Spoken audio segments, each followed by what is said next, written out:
ছাত্র জনতার আন্দোলনের মুখে ভারতে উড়াল দেওয়া শেখ হাসিনা বলেছেন, পরাজয় আমার, কিন্তু জয়ী হয়েছে বাংলাদেশের জনগণ। আমি নিজেকে সরিয়ে নিয়েছি।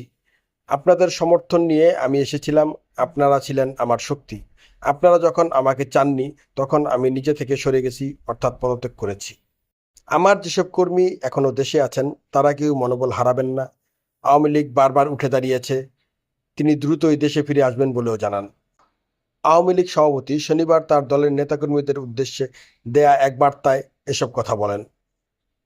ভারতে আশ্রয় নেওয়া শেখ হাসিনা অভিযোগ করেন, তাকে ক্ষমতাচ্যুত করার ক্ষেত্রে যুক্তরাষ্ট্রের মতো বিদেশি শক্তিগুলোর হাত রয়েছে।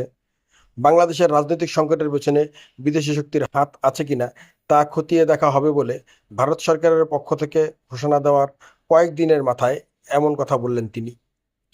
বার্তায় শেখ হাসিনা আরও বলেন, আমি যদি যুক্তরাষ্ট্রের হাতে সেন্ট মার্টিন ও বঙ্গোপসাগর ছেড়ে দিতাম, তাহলে ক্ষমতায় থাকতাম। অনেকদিন ধরেই যুক্তরাষ্ট্রের সঙ্গে শেখ হাসিনা সরকারের টানাপোড়েন চলছিল।